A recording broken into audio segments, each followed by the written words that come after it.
Hello friends, मेरा नाम राजेश रोशन है और मैं secret notes for civil engineering YouTube channel के माध्यम से आप लोगों के साथ आज इन्वायरमेंट इंजीनियरिंग के कुछ टॉपिक्स डिस्कस करूंगा, जो कि आपको एसएससी जेई और अदर स्टेट लेवल एई जे एग्जामिनेशन के अकॉर्डिंग ये आपके लिए यूजफुल होंगे। ठीक है, तो एक्चुअली हम लोग यहाँ पे डिस्कस करेंगे इन्वायरमेंटल इंजीनियरिंग को। ठीक है, जो कि सिविल इंजीनियरिंग का एक बहुत ही अच्छा टॉपिक है और ये आपको स्टेट लेवल एई जेई के एग्जामिनेशन या फिर एसएससी जेई के एग्जामिनेशन में ये ऑब्जेक्टिव और मेंस पॉइंट ऑफ व्यू से इम्पोर्टेंट होता है। ऑब्जेक्टिव में खास करके एसएससी जेई में इससे 10 से 12 मार्क्स के क्वेश्चन आते हैं और मेंस में 30 to 40 मार्क्स के क्वेश्चन आते हैं। ठीक है, तो इन्वायरमेंटल इंजीनियरिंग में जो है हमारा मेन टॉपिक क्या क्या पढ़ना है हम उस पर डिस्कस करते हैं कि इसमें कंटेंट क्या क्या है। तो फर्स्ट कंटेंट क्या है, वाटर सप्लाई एंड डिमांड। ठीक है, वाटर सप्लाई एंड डिमांड जो है वो हमारा फर्स्ट टॉपिक है और इससे ऑब्जेक्टिव में क्वेश्चन आएंगे। ठीक है, इससे मेंस के बहुत कम क्वेश्चन बनते हैं, वाटर सप्लाई एंड डिमांड से ऑब्जेक्टिव के क्वेश्चन ज़्यादा आते हैं। SSC JE point of view से बता रहा हूँ और अदर स्टेट लेवल जैसे जेपीएससी और भी अदर आपके एमपीपीएससी में अगर कोई जेई या फिर असिस्टेंट इंजीनियर की एग्जामिनेशन होती है तो इसमें आप गेट को कंसिडर मत करना। गेट पॉइंट ऑफ व्यू से इम्पॉर्टेंट है, ऐसा नहीं कि आप पढ़ोगे तो गेट में बिल्कुल फ़ायदा नहीं करेगा, बट मेरा ये कहना है कि मेरा जो मेन फोकस जो है वो एसएससी जेई के एग्जामिनेशन पे है और अदर स्टेट लेवल एई जेई के एग्जामिनेशन पे है। गेट में इससे क्वेश्चन आते हैं, बिल्कुल आते हैं, बट आपको गेट में थोड़ा न्यूमेरिकल पॉइंट ऑफ व्यू से आपको ज़्यादा पढ़ना होगा। ठीक है, तो आप इसको पढ़ें और आप जो भी एग्जामिनेशन देना चाहते हैं, तो मैं इन्वायरमेंट इंजीनियरिंग को पढ़ा रहा हूँ जो कि सिविल इंजीनियरिंग का बहुत इंपॉर्टेंट सब्जेक्ट है। तो आप जिस एग्जामिनेशन के लिए भी पढ़ेंगे आपको फ़ायदेमंद होगा, पर अगर आप ईएस आईईएस एग्जामिनेशन और गेट एग्जामिनेशन की प्रिपरेशन कर रहे हैं तो एक बार आप इसे बेसिक रूप में पढ़ें, पर आपको एडवांस स्टडी की ज़रूरत होगी।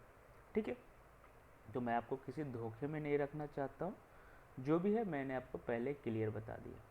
ठीक है, थर्ड टॉपिक है हमारा purification of water. Purification of water में से आपको ऑब्जेक्टिव और कन्वेंशनल दोनों क्वेश्चन बनते हैं एसएससी जेई और अदर स्टेट लेवल एई जेई एग्जामिनेशन में। मेन फोकस मैं एसएससी जेई इसलिए करता हूँ क्योंकि एसएससी जेई एक ऐसा एग्जामिनेशन है जो आपको ईयरली होता है, हर साल वो होता है।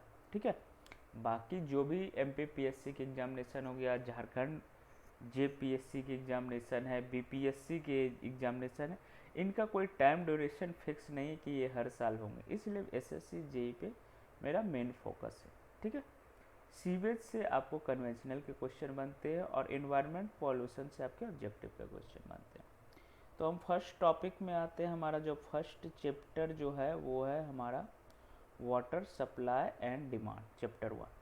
तो वाटर सप्लाई से आप क्या समझते हो, आप सभी ने पढ़ा होगा वाटर सप्लाई का मतलब क्या है कि जो हमारे वाटर जो है हमारे घरों में सप्लाई आता है म्यूनसिपलिटी से या फिर जो भी डिस्ट्रीब्यूशन पॉइंट से जो वाटर वो हमारे यहाँ ट्रांसपोर्ट होके आता है, उसके बारे में हम पढ़ेंगे। ठीक है, तो इसमें कौन कौन से फैक्टर है हम डिटेल में पढ़ते हैं। फर्स्ट ऑफ ऑल इसका डेफिनेशन है वाटर सप्लाई। वाटर सप्लाई क्या है, it consist of collection of water. ठीक है, इसमें कलेक्शन ऑफ वाटर के बारे में पढ़ेंगे। इट ट्रांसपोर्टेशन, वाटर का कलेक्शन कहाँ से होगा, उसका ट्रांसपोर्टेशन कहाँ से होगा, उसके बाद उसमें ट्रीटमेंट की ज़रूरत पड़ेगी, क्योंकि आप कोई भी वाटर को कलेक्ट करके ट्रांसपोर्ट करके वो आप यूज नहीं कर सकते हो ड्रिंकिंग पर्पज़ से। ठीक है, आपको उसे एक स्थान पर रखकर आपको ट्रीटमेंट की ज़रूरत होगी, क्योंकि ह्यूज अमाउंट में आप वाटर कहाँ से लोगे, आप किसी पॉन्ड से ले सकते हो, रिवर से ले सकते हो, underground water of huge amount में सप्लाई करने के लिए आप नहीं ले पाओगे। ठीक है, जैसे भोपाल शहर से मैंने बीटेक करा, तो भोपाल शहर में क्या होता है कि वहाँ लेक है, अपर लेक, लोअर लेक और डिफरेंट लेक है। तो इनका जो मेन वाटर का सोर्स जो है वो अपर लेग से होता है, तो वो लेग से वो वाटर को लेते हैं, कलेक्ट करते हैं, देन आफ्टर उसको क्या करते हैं, वो डिस्ट्रीब्यूशन से पहले ट्रीटमेंट करते हैं। एक वाटर ट्रीटमेंट प्लांट होता है, वहाँ उसमें ट्रीटमेंट करते हैं, देन आफ्टर वो डिस्ट्रीब्यूशन करते हैं टू पीपल, ठीक है, पब्लिक पर्पस के लिए उसको डिस्ट्रीब्यूट करते हैं।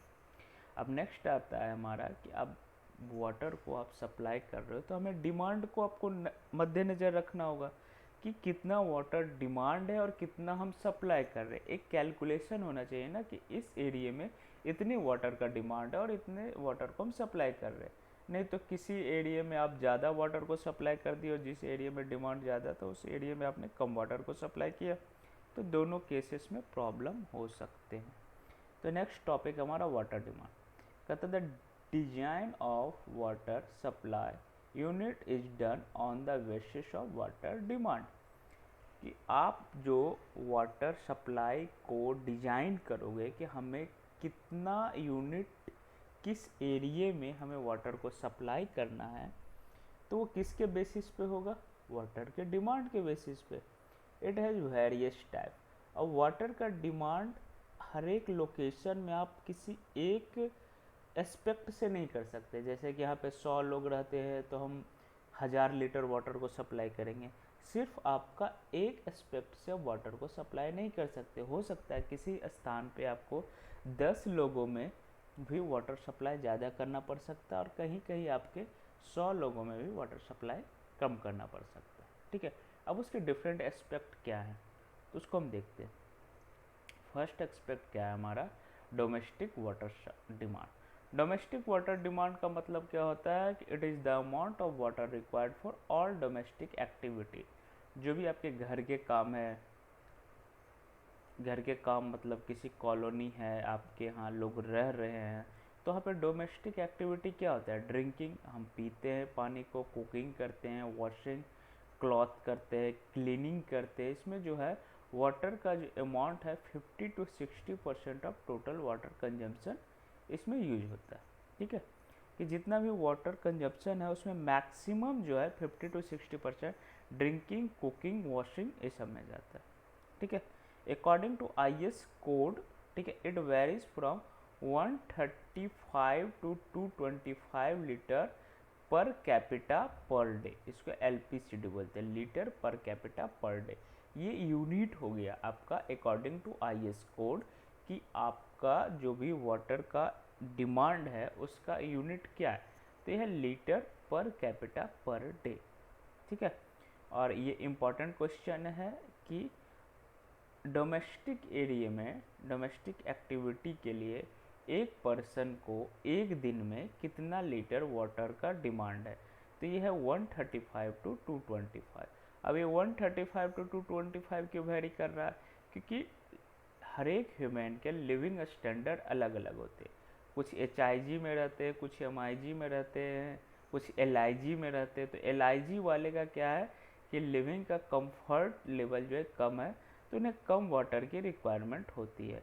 और जो HIG और MIG हैं, मतलब जिनके लिविंग स्टैंडर्ड ज़्यादा हैं, उनमें वाटर का डिमांड ज़्यादा होगा, ठीक है। नेक्स्ट हमारा एक नोट है कि फॉर फुली फ्लैशिंग सप्लाई और हाई इनकम, ठीक है, HIG में क्या होता है कि 135 litre per capita per day होता है, ठीक है। अगर फुली फर्निशिंग सिस्टम है और हाई इनकम है किसी पर्सन की, वो HIG में है, तो उसके वाटर का डिमांड कितना होगा, 135 litre per capita per day, ठीक है। तो नेक्स्ट हम देखेंगे, आगे हम बढ़ते हैं। सॉरी, 2-3 स्लाइड चले गए। ओके, फॉर इकोनॉमिकल और वीकर सेक्शन LIG के लिए या फिर लोअर इनकम ग्रुप के लिए कितना होगा, ये 200 litre per capita per day होगा, ठीक है। तो एक्चुअली यहाँ पे वीकर सेक्शन और लो इनकम वाले में क्या है कि वाटर का डिमांड जो है वो ज़्यादा है, 200 litre per capita per day, ठीक है। और HIG वाले में क्या है कि वाटर का डिमांड कम है, ठीक है। तो यहाँ पे मुझे थोड़ा डाउट है क्योंकि HIG वाले का वाटर डिमांड ज़्यादा होता है एज कम्पेयर टू LIG। तो ये एक्चुअली एक मिस्टेक हो गई है जिसके कारण ऐसा हमने लिखा है। एक्चुअली HIG वालों का हो जाएगा 200 litre per capita per day और LIG वालों का हो जाएगा 135 litre per capita per day. क्योंकि जैसे जैसे आप लिविंग स्टैंडर्ड, जैसे कोई HIG में रह रहा है तो व्यक्ति वाटिंग टब में नहाता है, ठीक है, उसको ज़्यादा लीटर ऑफ रिक्वायरमेंट होते। तो इसको मैं यहाँ पे करेक्ट लिख देता हूँ, ये थोड़ा सा नोट में प्रॉब्लम है।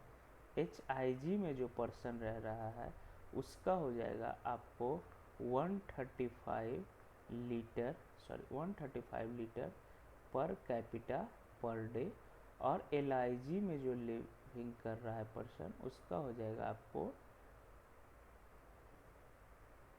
सॉरी ये वैसा वर्षा उल्टा, LIG वाले का 135 litre per capita per day और HIG वाले का हो जाएगा आपको 200 litre per capita per day, ठीक है। ओके, नेक्स्ट है इंडस्ट्रियल वाटर डिमांड। तो it's depend upon the type of industry and number of industrial at a place. Under the ordinary condition it's the consumption 50 liter per capita per day and it is may be vary up to 450 litre per capita per day. अब देखिए industrial water demand में क्या है कि types of industry क्या है उस पर डिपेंड करता है वाटर का डिमांड। कुछ इंडस्ट्री ऐसे हैं जिस पे आपको वाटर का डिमांड बहुत ही कम, और कुछ इंडस्ट्री जैसे कि आपका पेपर इंडस्ट्री हो गया, या फिर आपको लेदर का जहाँ सामान बनता है लेदर वाली इंडस्ट्री हो गई, इन सब में वाटर की रिक्वायरमेंट आपको बहुत ज़्यादा होती है। और जैसे कोई केमिकल इंडस्ट्री है या फिर जहाँ पे कपड़े बनते हैं, आपके गारमेंट इंडस्ट्री कह सकते हो आप, तो वहाँ पे आपको वाटर की डिमांड कम होती। तो ये टाइप्स ऑफ इंडस्ट्री के ऊपर डिपेंड करता है कि वाटर कंजम्पशन कितना होगा। और इंडस्ट्रियल एरिया में according to industrial water demand आपको 50 litre per capita per day से 450 litre per capita per day, ठीक है। तो इसमें जो इम्पोर्टेंट है, जो मेनली वो आपको यही दो है कि आपको 50 to 450 litre per capita per day industrial demand होता है, ठीक है। नेक्स्ट आता है आपको कि इंस्टीट्यूशन और कॉमर्शियल डिमांड। अब इंस्टीट्यूट क्या होता है, जैसे कि आपका कोई कोचिंग सेंटर हो, एक इंस्टीट्यूट है, कॉलेज है, इंस्टीट्यूट है। कॉमर्शियल डिमांड मतलब मॉल हो, शॉपिंग कॉम्प्लेक्स है, उसमें क्या होता है कि आपको डिफरेंट वाटर की डिमांड होते हैं।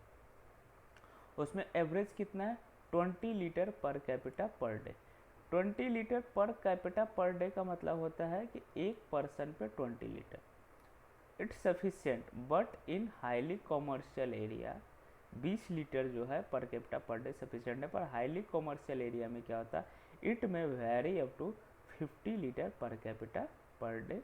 सिनेमा हॉल में क्या है कि आपको 15 litre per capita per day, 15 litre per capita per day. अब जहाँ इसमें देखिए, अब इसको ज़्यादा ये बताया गया डिटेल में कि ऑफिस में क्या होता है 45 litre per capita per day, school में 45 to 135 litre per capita per day. Hotel में जहाँ आप जाते हो, जहाँ पे कि आपको स्टे का सुविधा उपलब्ध होता है, वैसे होटल में 180 litre per capita per day. Hospital में वाटर का डिमांड ज़्यादा होता है जब आपका नंबर ऑफ बेड 100 से कम है, वहाँ पे 340 litre per capita per day. Hospital में बार बार आपको क्लीनिंग करनी पड़ती है, हाइजीन एंड हेल्थ का ज़्यादा ख्याल रखना पड़ता है, तो यहाँ पे वाटर का डिमांड ऑब्वियस से ज़्यादा होगी, ठीक है। और अगर आपका बेड जो है 100 से ज़्यादा है तो वहाँ पे 450 litre per capita per day. ये एक्चुअली पर पर्सन, पर litre per capita per day का मतलब है कि एक व्यक्ति पे एक दिन में 450 लीटर के अकॉर्डिंग वाटर का डिमांड है हॉस्पिटल में, जहाँ पे ग्रेटर देन 100 बेड्स है, और अगर 100 बेड से कम है तो 340 litre per capita per day. मतलब एक व्यक्ति पर एक दिन में 340 लीटर वाटर का रिक्वायरमेंट। ओके, तो नेक्स्ट हम आते हैं।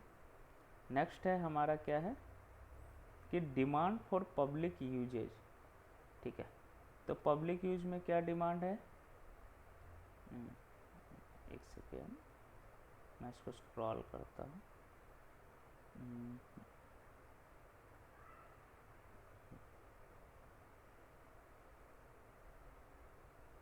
Demand for public usages, it is including gardening, cleaning and roads in the park.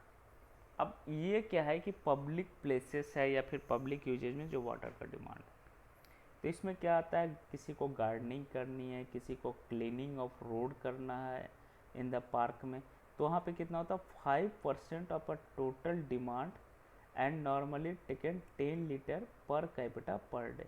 10 litre के अकॉर्डिंग क्या होता है कि अगर आप किसी सोसाइटी में हो, वहाँ पे आपका गार्डन है, रोड है, उसको आप क्लीन करना चाहते हो, तो उसमें 5% ऑफ टोटल डिमांड आपको वाटर एक लमसम अमाउंट जो है आपको नॉर्मली क्या है 10 litre per capita per day water का डिमांड होता है।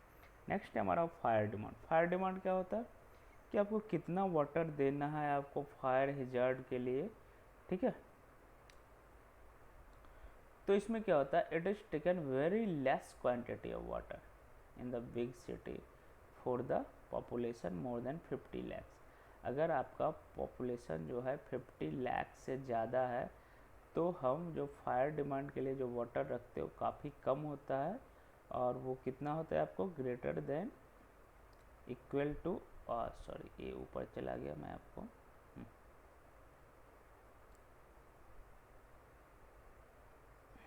50 लाख से अगर ज़्यादा लोग रह रहे हैं तो वहाँ पे फायर हैजार्ड्स के लिए होगा 1 litre per capita per day, मतलब पर person 1 litre. But this quantity should not be easily available at A time of fire. पर ये क्वांटिटी भी क्या है कि आपको इजीली अवेलेबल नहीं हो पाती है, क्योंकि अगर आपको फायर किसी को बोल के तो नहीं आती, जब आपको फायर की कंडीशन आ गई उस टाइम पे 1 litre per capita per day का भी इंतज़ाम कर पाना। 1 litre per capita per day का मतलब क्या आप समझते हो कि उस एरिया में अगर 50 लाख लोग रह रहे हैं तो 50 लाख लीटर एक दिन में हमें पानी की रिक्वायरमेंट होगी, ठीक है। ये होता है पर capita per day, 1 litre per capita per day, मतलब पर पर्सन 1 लीटर, ठीक है, उस एरिया में। अब इतना वाटर भी एट ए टाइम अवेलेबल कर पाना काफ़ी मुश्किल होती है। अब आता है रिक्वायरमेंट ऑफ फायर डिमांड्स को हम डिटेल में जानेंगे कि 3 jets should be thrown simultaneously on the each fire. अगर कहीं आपको फायर हो रहा है तो वहाँ पे 3 जेट जो है कंटिन्यूसली साइमल्टेनियसली उसमें फ्लो करते हैं, ठीक है। 1 on the building property and 2 the adjacent property, ठीक है।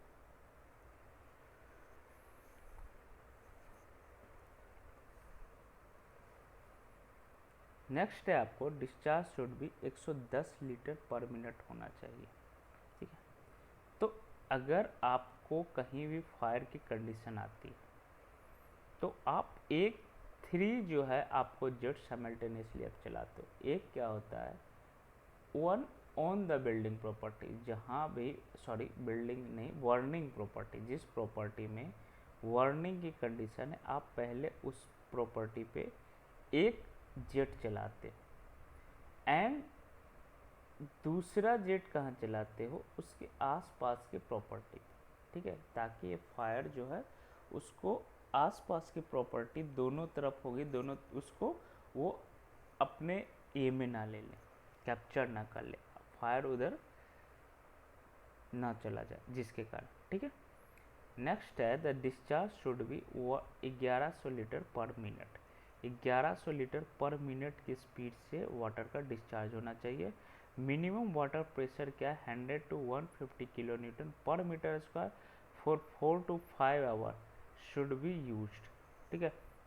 4 से 5 घंटे तक 100 से 50 किलो न्यूटन पर मीटर की प्रेशर से और 1100 लीटर पर मिनट के डिस्चार्ज से वाटर को आपको वहाँ पे जहाँ भी फायर है उस स्थान पे आपको क्या करना है, वाटर को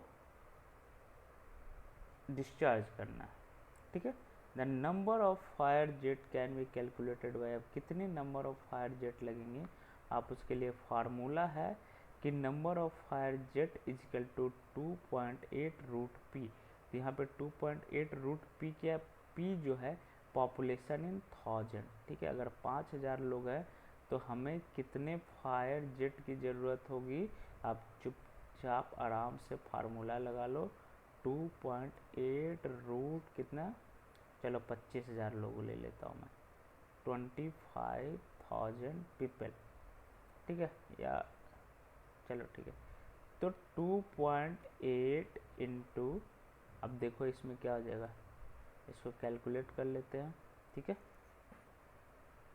कैलकुलेट 25,000 का अंडर रूट निकालो, कितना आएगा, अंडर रूट 25,000 कितना है, 158.113। अब इस 158.113 में हम मल्टीप्लाई कर देंगे 2.8 से। तो अगर 25,000 लोग रह रहे तो हमें 443 यूनिट हमें क्या चाहिए, वाटर जेट चाहिए। किसके लिए, हमें, ताकि हम उस फायर से हम डील कर सकें, जो भी फायर हैजार्ड होते हैं आपको इंडस्ट्रियल एरिया में, पब्लिक एरिया में, उससे हम डील कर सकें, ठीक है। नेक्स्ट है आपको determination of rate of fire demand. आपको निकालना है कि रेट ऑफ फायर डिमांड कितना है। कहता है the fire demand can be determine by the following formula. उसके फायर डिमांड को निकालने के लिए हमारे पास डिफरेंट फार्मूला दिया गया। पहला जो है हमारा फार्मूला वो क्या है, आपको क्विचलिंग फार्मूला। क्विचलिंग फार्मूला क्या है, ये नाम है साइंटिस्ट का जिसने इसको फार्मूले को दिया है, क्विचलिंग फार्मूला। वहाँ पे Q इजकल टू है डिस्चार्ज की quantity equal to 3182 root P. P जहाँ पे क्या हो जाएगा, population in 1000, P equal to हो जाएगा आपका पॉपुलेशन इन 1000, पॉपुलेशन इन 1000, ठीक है। नेक्स्ट है आपको फ्रीमैन्स फार्मूला। फ्रीमैन्स नाम के भी साइंटिस्ट हैं जिन्हें फार्मूला दिया Q equal to 1136 divided by P/10 plus 9। ये सारे एम्पेरिकल फार्मूले हैं, इसको यूज करके देखा गया साइट पे या एरिया में, यूज करके देखा गया। उसके अकॉर्डिंग इनने क्या किया कि एक एवरेज डेटा के थ्रू ये फार्मूला इन्होंने बनाया, ठीक है। नेक्स्ट है आपको वुस्टॉन्स फार्मूला। वुस्टॉन नाम का भी आपको साइंटिस्ट होगा, उनने भी एक फार्मूला दिया है कि कितनी क्वांटिटी ऑफ वाटर होगी फायर हैजार्ड के लिए। Q equal to 5663 root under P, ठीक है। ये नेक्स्ट है आपको नेशनल बोर्ड फार्मूला। हमारा जो नेशनल बोर्ड जो है फॉर सेंट्रली कंजेस्टेड और high valued city.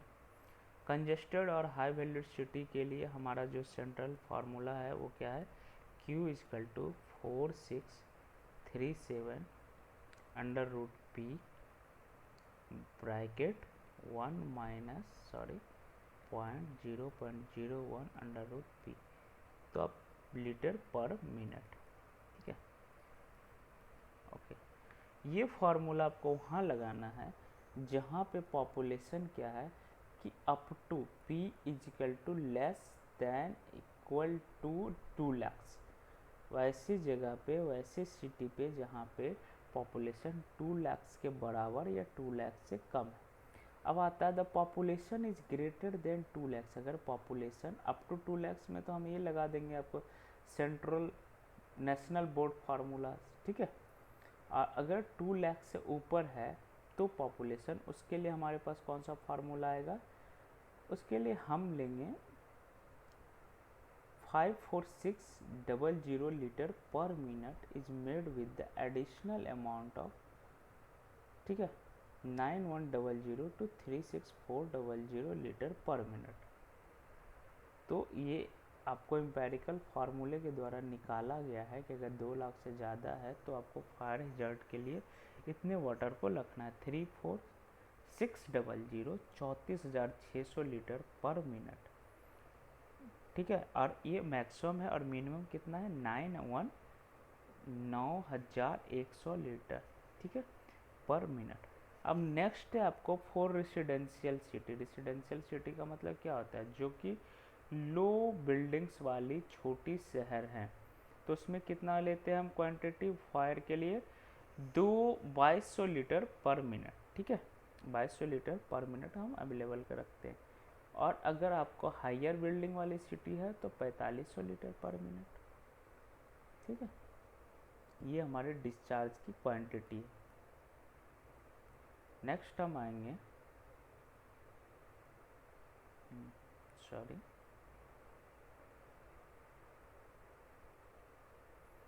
Next chapter हम आगे के लेक्चर में इसको कंटिन्यू रखेंगे। लेक्चर फर्स्ट लेक्चर है हमारा इन्वायरमेंट पे।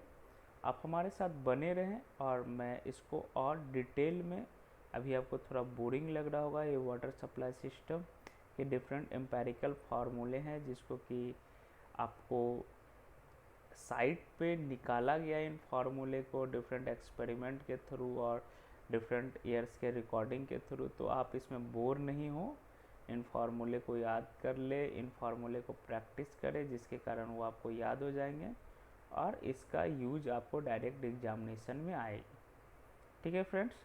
तो नेक्स्ट आगे की टॉपिक को हम नेक्स्ट लेक्चर में कवर करेंगे। अब तक के लिए इतना ही, थैंक यू। आप बने रहें, secret notes for civil engineering हमारे चैनल का नाम है और मैं कंटिन्यू वीडियो को अपलोड करूँगा जो कि सिविल इंजीनियरिंग से रिलेटेड होगा competitive examination point of view से। मेरा नाम राजेश रोशन है और अगर आप कुछ सजेशन देना चाहते हैं, कुछ कमेंट्स करना चाहते हैं, तो same secret notes for civil engineering के नाम से हमारा फेसबुक पेज है जिस पे कि मैं इस नोट्स का PDF भी डाल दूँगा जो कि आप इजीली एक्सेस कर पाएंगे। Okay, thank you.